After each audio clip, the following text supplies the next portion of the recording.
Yan din ang pumapasok sa isip ng marami sa ating mga kaakibat. Ngayong Motivational Monday, palalalimin pa natin ang pag-unawa natin tungkol sa God's grace. Makakasama natin ngayon isang pastor, teacher at mentor. Nakapagtapos ng Bachelor of Arts in Political Science sa Far Eastern University, Master of Divinity in Biblical Studies naman sa IGSL o International Graduate School of Leadership. Marami tayong mga kaibigan dyan.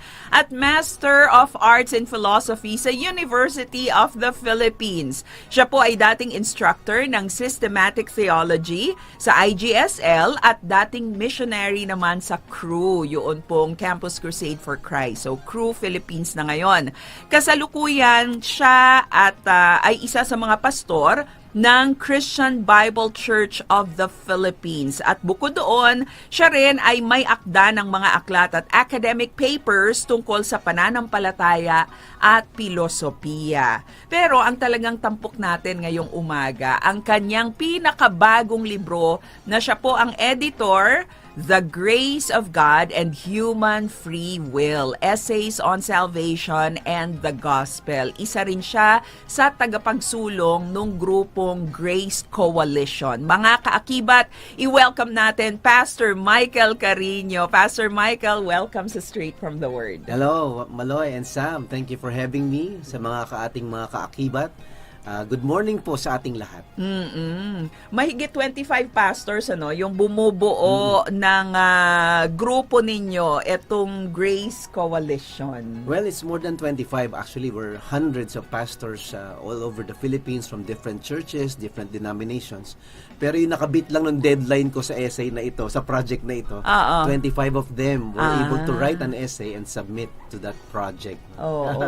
Balitaan mo kami ng konti doon sa coalition ninyo, etong Grace Coalition. Paano nabuo at saka ano ang pinakalayunin nito?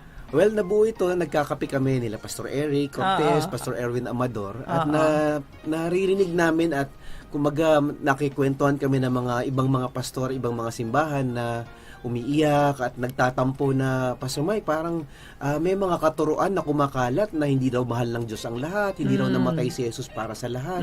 At meron lang mga pinili na binigyan ng biyaya ng Diyos. The grace of God is only for a pre-chosen few.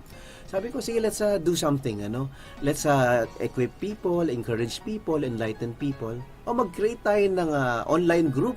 O what do we call ourselves? Sabi ko, pare, di ba kung kumakalat na katuroang ito ay ang biyaya at kaligtasan ng Diyos ay para lang sa mga piniling iilan, why don't we call ourselves Grace for All? Ayun. That the gospel is, the good news is for everyone, not only for a few. So, doon nagsimula, sa Facebook group, Grace for All Coalition. Now we have about 5,000 people who are joining us in the conversations online sa Facebook. And once in a while, we have online webinars to equip, teach, enlighten people, encourage people. And meron din kami mga face-to-face gatherings, coffee conversations with pastors, leaders, and those who have an appetite for theology, kasi it's not for everyone. Pero it's a meaningful, difficult but meaningful way to steer conversations and help people to get clarity. Ano nga ba ang gospel? Ano nga ba ang grace of God?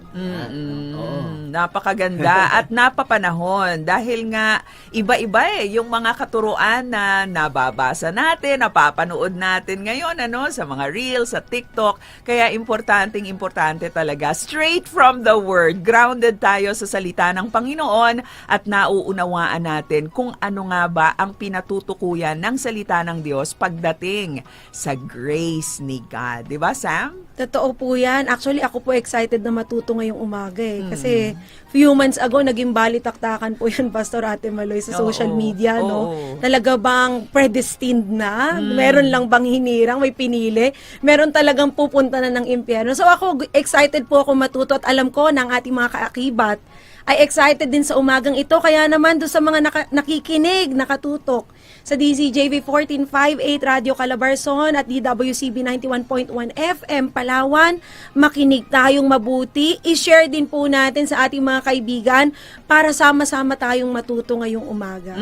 Binabati rin natin lahat ng mga nanonood sa Light TV Channel 33 at ang mga active na kasama natin sa ating Kaakibat Kwentuhan sa Facebook at YouTube. Ayan, pag-uusapan natin ngayong umaga, God's Grace for Everyone, ano ang tamang tugon sa biyaya ng Diyos. Welcome back dito sa Straight from the Word. Ako nga po, si Maloy Malibiran Salumbides. Sister Samantha Saliven. At ngayong umagang ito ay kasama po natin si Pastor Michael Carino, pastor ng Christian Bible Church of the Philippines, editor ng The Grace of God and Human Free Will, at siya rin po ang isa sa mga tagapanguna ng Grace for All Coalition. Pastor Michael, eto nga, simulan na natin ang ating Kaakibat Kwentuhan. Simula pagkabata, marami ang mga Pilipino naririnig na yung salitang grace o biyaya sa mga turo sa simbahan. And we say, let's say grace before meals, no? Sa praise and worship, palagi rin laman ang salitang yan. Kahit sa mga paaralan, pero marami pa rin ang hindi ito lubusang naiisip o nasasa puso. Alimbawa, yung you experience God's grace when you accept Jesus as your Lord and Savior. Pero after nung moment na yon, you live on your own live on your own strength. Ano ba yung pinakasimpleng paraan para maipaliwanag natin ang tunay na kahulugan ng grace o biyaya ng Diyos? Oo nga, Maloy, no, Sam? Napakaganda talaga ng kahulugan nitong grace na to. Kung titingnan natin talaga ang salita ng Diyos, mula lumang tipan hanggang bagong tipan, makikita natin all over the place this grace of God. No? Nagsimula ito, for example, sa Genesis 3:15. Nagkasala si Adan at si Eva, pero sa kabila ng kanilang walang karapatan sa biyaya o awa o pagmamahal o pagkapatawad ng Diyos, tinakpan sila ng Diyos ng mga dahon at pinangakuan sila na merong the seed of the woman will one day crush the serpent. It's an act of grace, undeserving of the people who fell from sin. At pagkatapos noon, si Abraham din pinangakuan ng na in your seed there will be nations and the nations will be blessed through you. David was also promised grace. Your throne will never be vacant. Na darating ang araw na merong hari na siyang maging mamumuno sa bansang Israel at magiging tagapagligtas ng sanlibutan. Pagdating sa bagong tipan, kitang-kita rin natin that this grace, when it talks about salvation, is not works. That means, this is God, sa Old Testament, this is known as God's favor. Nakita natin to, for example, kay Ruth and Naomi. Sa Ruth chapter 2, 3 beses humingi si Naomi ng kindness galing kay Boaz. And that somehow foreshadows the loving kindness of God. So sa Old Testament, grace is defined as God's favor or loving kindness. One word that was used to depict God's grace in the Old Testament was kesed. Pero sa New Testament, ang salitang grace ay charis. Charis means free gift. Kaya doon nagsimula yung charismatic, spiritual gifts, no?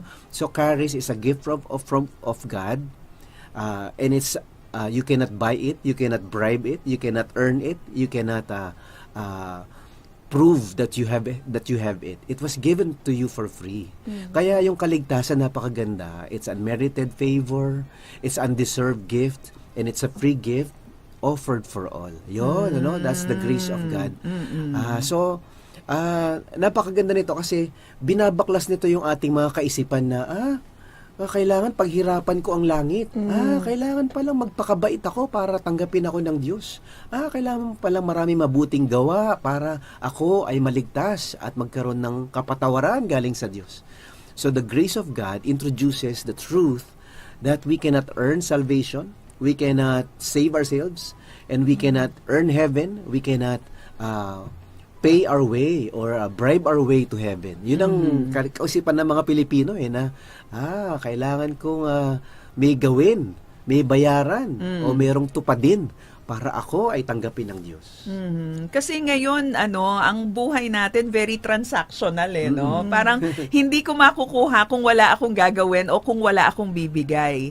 Parang kahit nga sa Christianity, yung tinatawag na performative Christianity, I have to perform so that God will bless me, so that God will be good to me, hindi ba? At saka meron din kaisipan na yung grace, kailangan ko lang para ako ay maligtas. Pero pagkatapos kong tanggapin ang Panginoong Jesus, sa sariling kayod ko na, yung pagpapakabait, yung paggawa ng mabuti. So, paano natin babaliin yung ganong pananaw? Paano natin ito maitatama?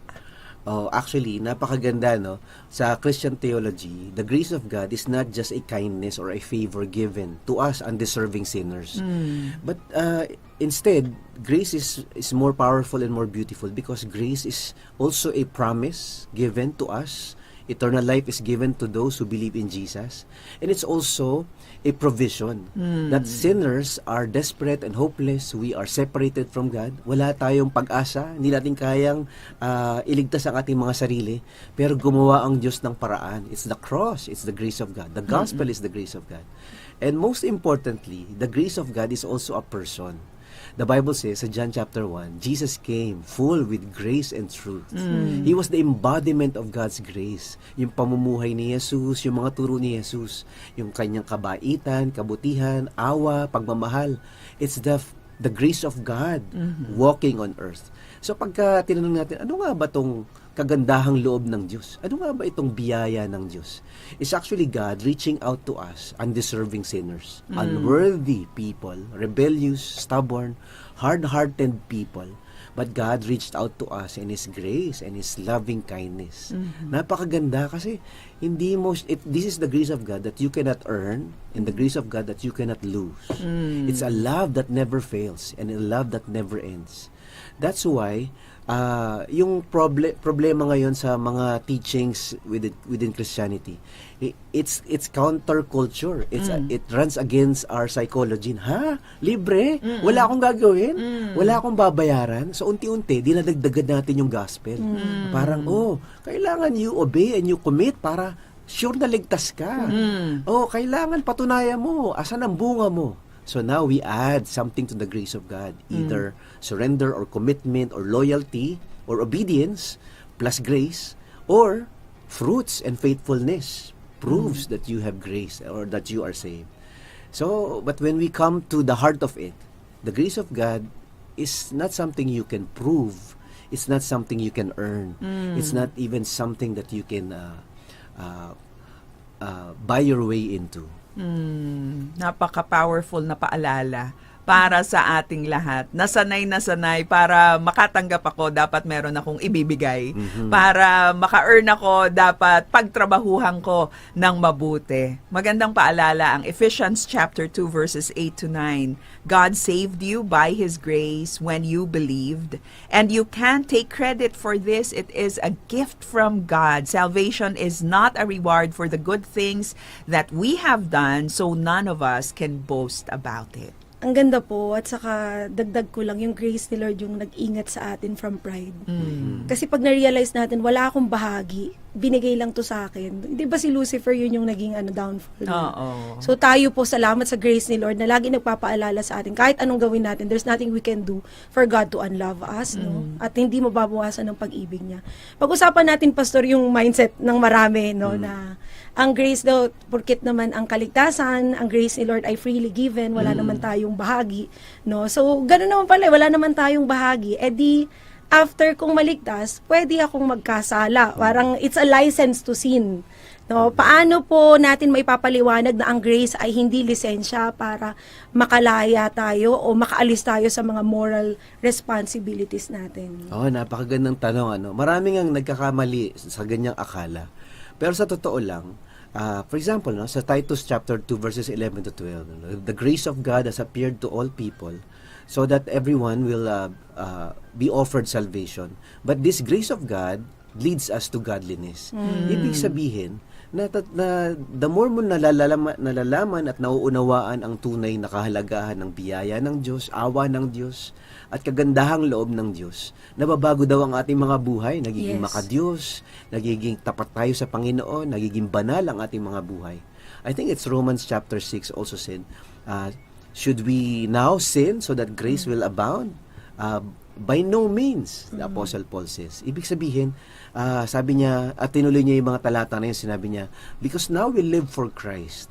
And so that's the impact of grace in our lives, na ang isang taong nakatikim ng awa at pagmamahal, at kagandahang loob ng Diyos ay taong nagsisimulang mamuhay ngayon at ipinapamuhay yung ganung uri ng awa at pagmamahal na galing sa Panginoon. So the grace of God leads us to repentance. The grace of God leads us to holiness. The grace of God leads us to godliness. Of course, sometimes it's a journey of faith. Hindi mabilisan, hindi mo makikita kaagad. And sometimes there are fruits of our lives, fruits of godliness and fruits of holiness that is invisible to the human eye, but only God sees. So hindi ka pwede mag-judge, Christian ba yan? Parang di yata born again yan Ba't ganyan ang ugali? Ba't ganyan pa rin ang buhay niya? Ilang taon na? Well, we do not know. There are fruits that only God sees. So, that means, it is guaranteed that every believer will bear fruit, but we do not need to inspect the fruit or prove that we are saved because of the fruit. Kasi ang mangyayari niyan, kakabahan tayong lahat. Hindi na siya by grace na we are now doubting ourselves na Christian ba talaga ako? And we're doubting others. Christian ba talaga yan? But when we understand the grace of God, we know that we are all in process. We are all growing in the grace of God. And by the way, totoo naman talaga na merong abuse of God's grace. Merong people who exploit the reality na, yun naman pala pinatawad na ako Yun naman pala, ligtas na ako, langit ang punta ko, di kaya ko nang gawin lahat. Pwede na pala lahat. Sa totoo lang, yung ganong abuse, nangyayari talaga with even among believers. But there's a warning for that because God disciplines those He loves. So sometimes may intense discipline, even to the point of death or to the point of harsh discipline expressed by the judgment of God on believers.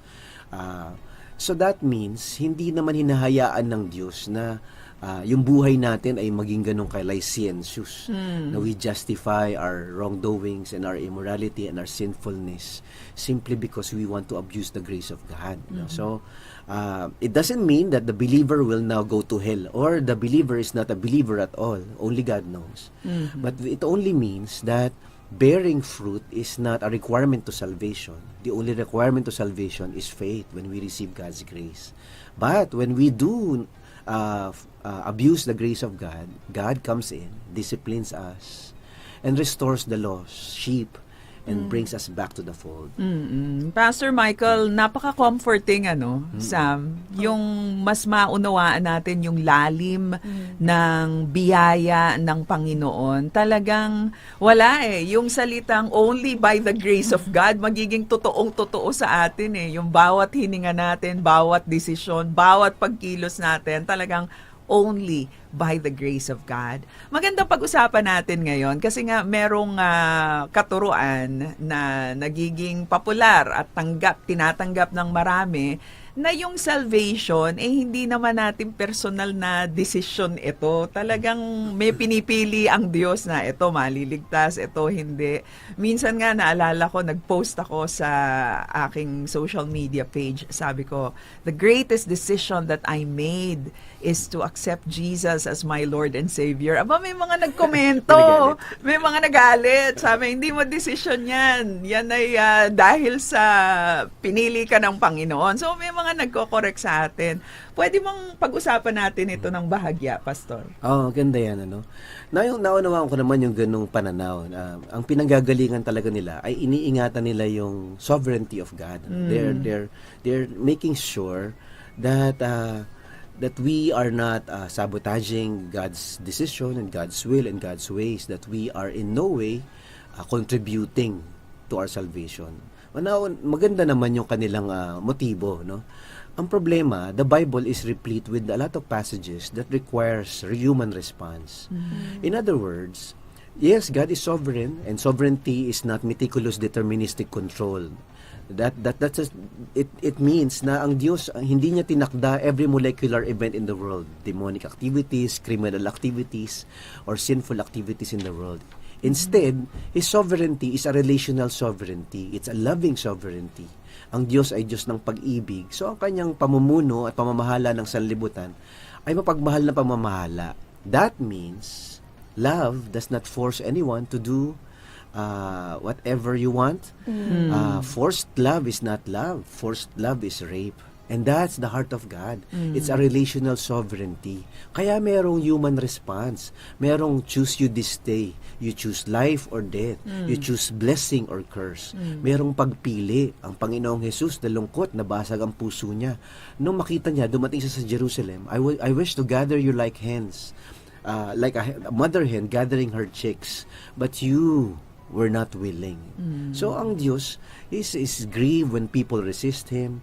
God is brokenhearted when the wicked dies without salvation. Because the heart of God is that for everyone to come to the cross. And the heart of God, this loving heart of God, is for everyone to choose Jesus Christ. Yun, kaya napakagandang balikan natin. In Christian theology, there's a long history of the teaching of free will and human response.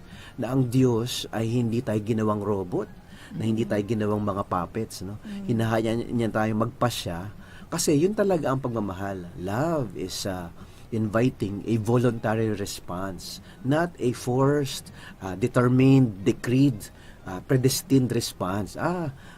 Pinili kitang piliin ako. Pagmamahal ba yun? Dapat merong pagpapasya ang mga tao na nilikha ng Diyos. So that's why sa Grace for All Coalition, we are gathering everyone who share the same views, the same sentiments, and the same exegetical findings when we study the scriptures. Na, oo nga, ang Panginoon, mahal niya lahat. Ang si Jesus namatay para sa lahat. And whosoever believes in Jesus will not perish but have everlasting life. At ang pangako ng Diyos, kung ikaw ay magtitiwala sa Panginoon, ikaw ay maliligtas. By the way, faith is not works. Faith is the opposite of works. Grace is the opposite of works.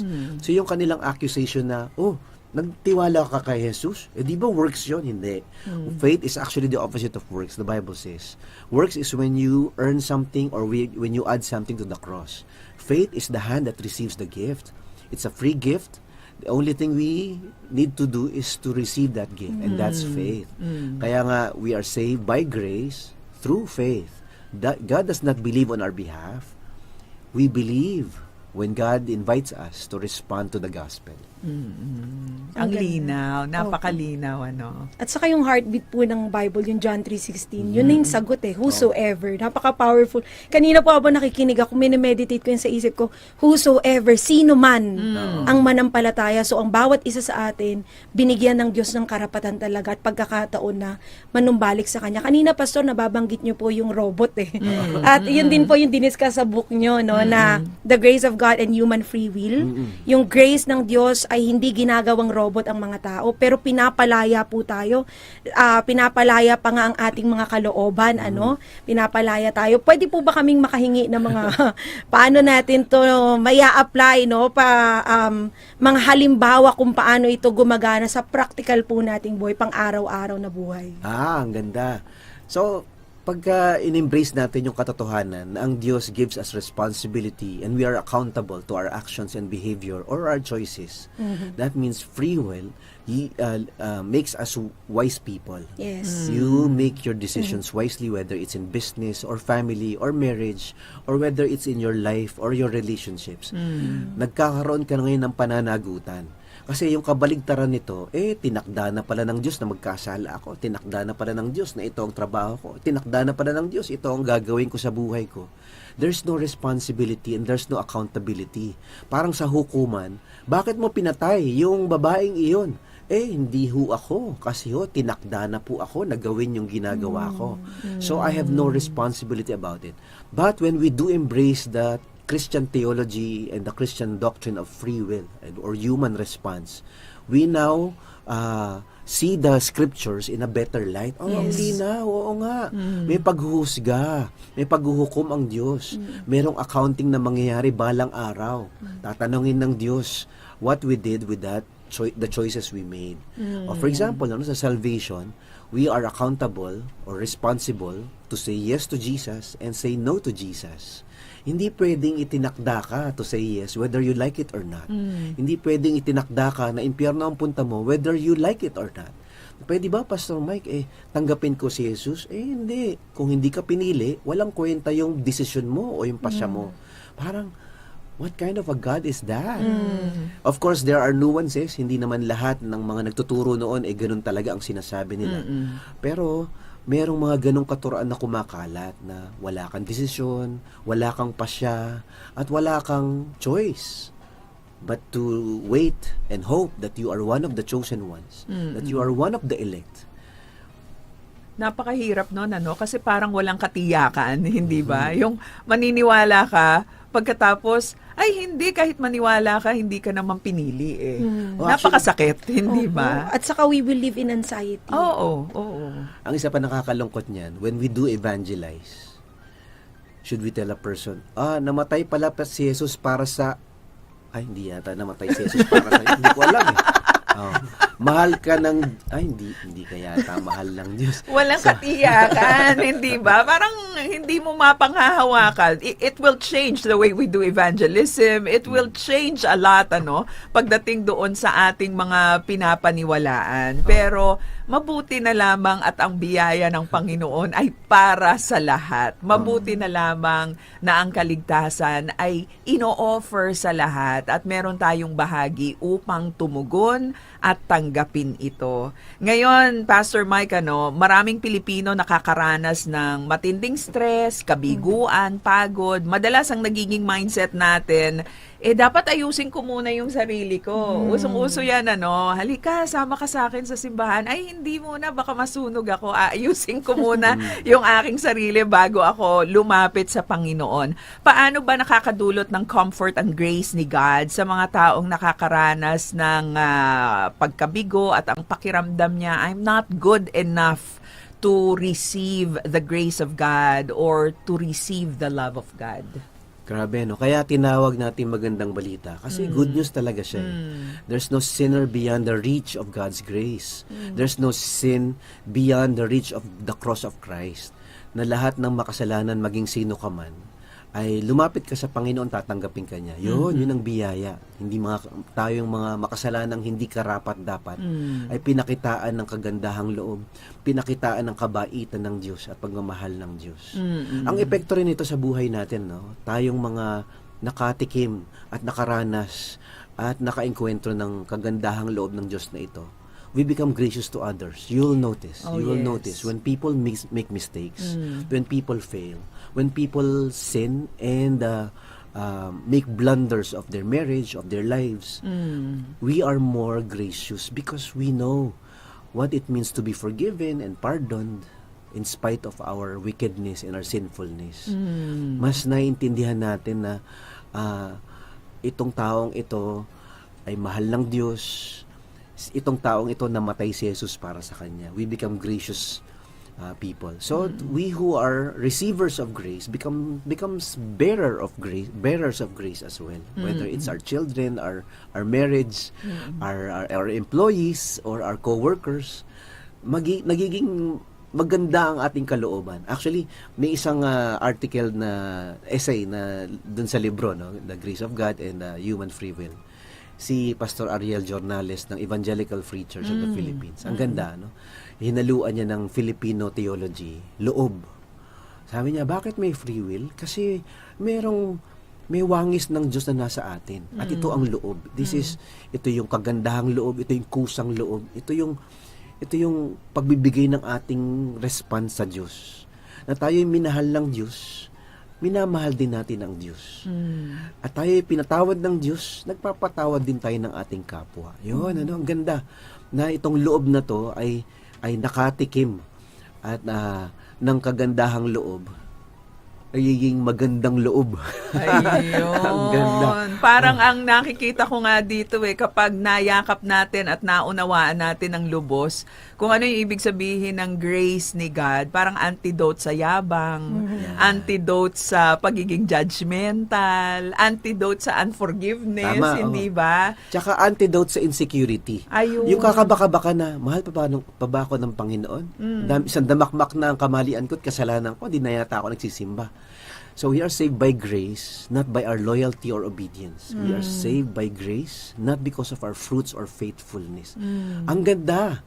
May security. Kaya binabakbakan siya na, pwede nang gawin lahat. Sabi, merong isang theologian na nagsabi, kapag ka hindi ganun ang unawa ng mga tao, ha? Libre! Wala akong gagawin. Pag hindi daw ganun ang reaksyon ng mga tao, they are scandalized and shocked by the Yes. grace of God, you're not teaching grace. You're teaching rule following and fruit inspection instead of grace. Pero dahil ang mga tao nai-iskandalo, ha? Tanggap ka pa rin ng Diyos. This is the grace you cannot earn and you cannot lose. What?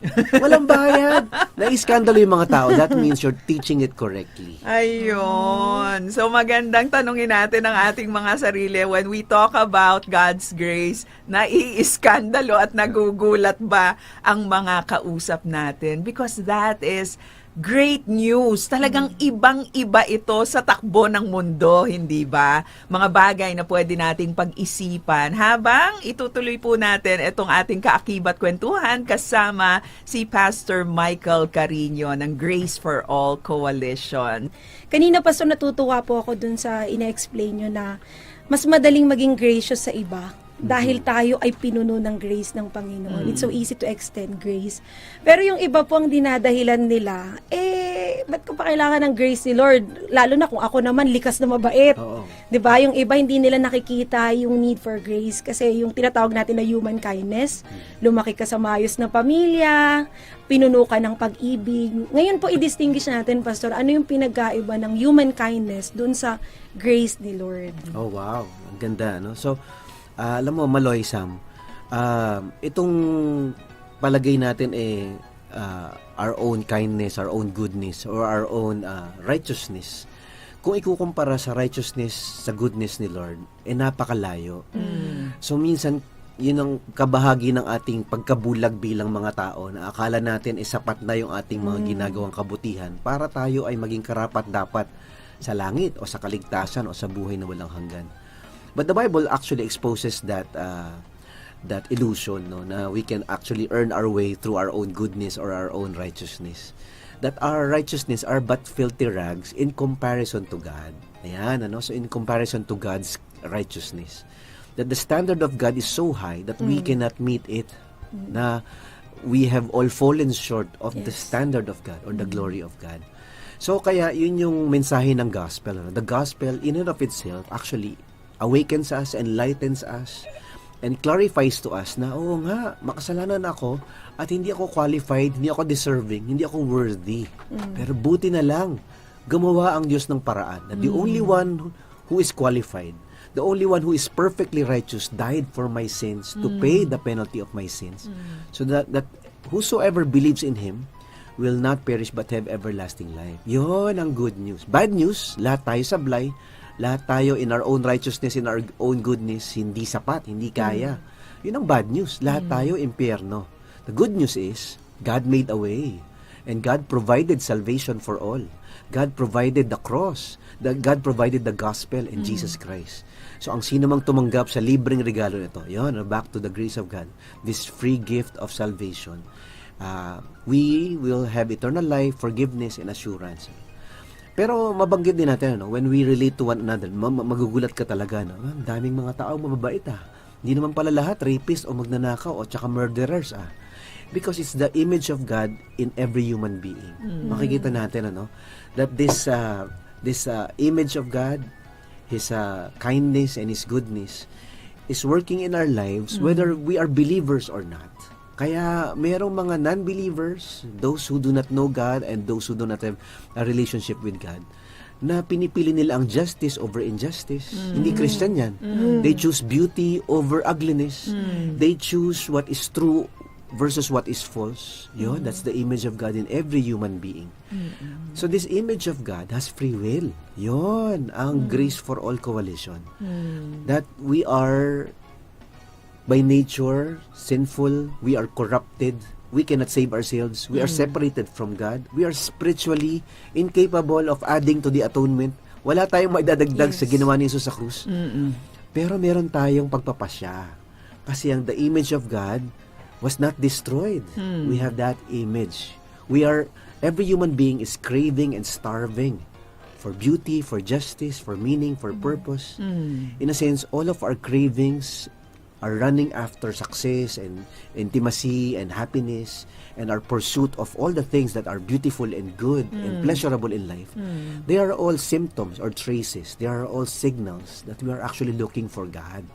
And that's the Imago Dei. Ang ganda. Kaya ang Diyos patuloy ang imbitasyon. Kaya yung pinaka-theme verse ng Grace for All Coalition, Titus 2:11, the grace of God has appeared to all people so that it offers salvation for everyone. And the grace of God is Jesus Christ. Nasa John chapter 1 yon. Jesus came, He is light, the world is dark.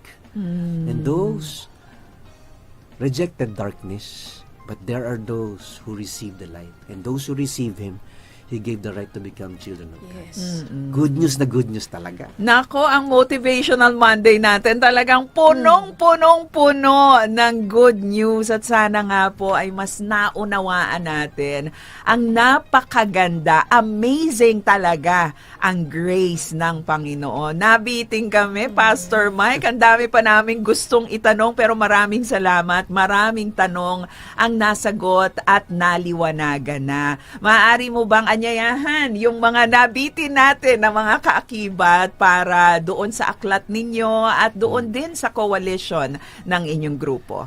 Yung amin pong aklat, libre po pareho. Yung unang aklat po namin, first project is Grace for All, Understanding God's Plan of Salvation. And tsaka yung pangalawa pong project namin is The Grace of God and Human Free Will. Puntahan nyo po sa Facebook page na Grace for All Coalition. Pwede rin po sa Facebook group.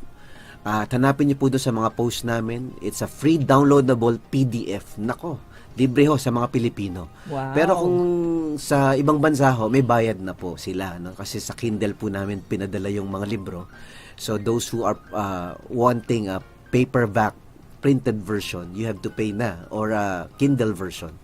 Pero sa mga Pilipino, sa mga pastor at mga churches who want to use this material and books to teach your people, to disciple your members, in the theology of salvation and the gospel, libre po. Hanapin niyo po ang Grace for All Coalition sa Facebook.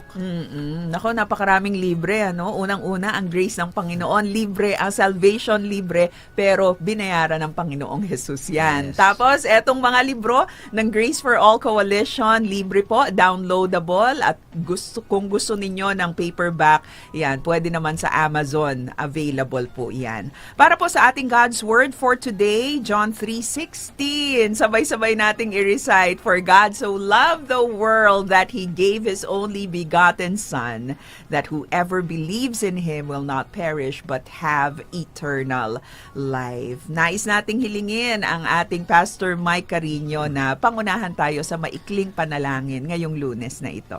Tayo po ay manalangin. Salamat, Panginoong Jesus. Hindi kami karapat dapat iligtas, niligtas mo kami. Hindi kami karapat dapat mahalin, minahal mo kami. Hindi kami karapat dapat patawarin, pinatawad mo kami. We are grateful, forever grateful for the cross, that Jesus died for the sins of all sinners, so that whosoever believes in Him will not perish but have everlasting life. Salamat, Panginoon, sa iyong kagandahang loob, sa iyong biyaya. Unworthy as we are, undeserving as we are, you offered us salvation. You offered us grace and mercy and forgiveness. The grace that we cannot earn and the grace that we cannot lose. Salamat, Panginoon. We love you. We honor you. In Jesus' name.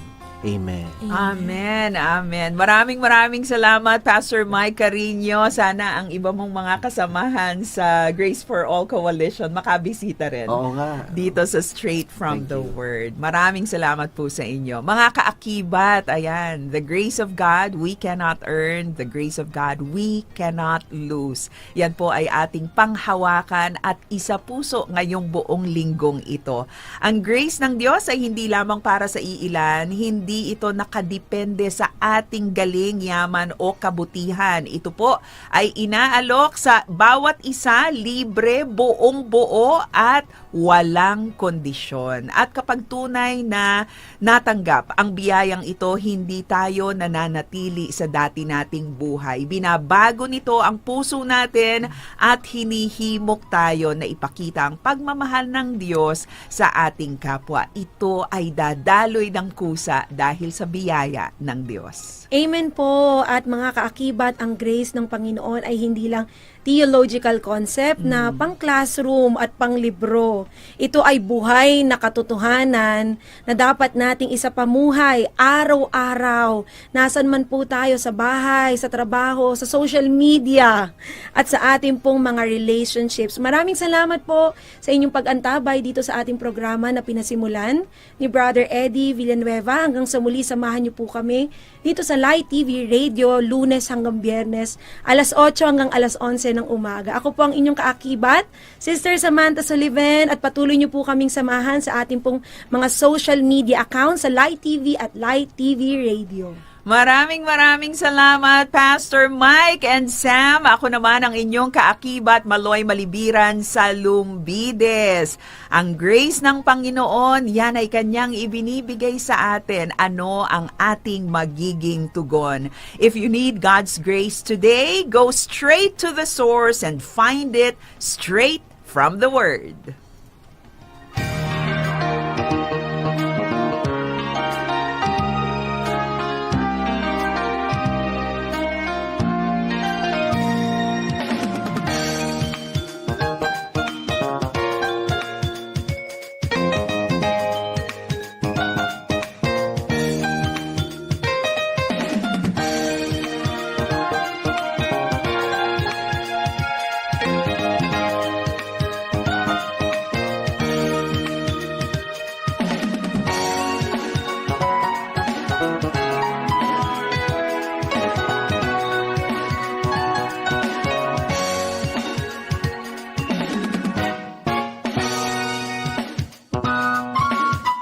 Light TV Radio. 7 taong kaakibat sa paglilingkod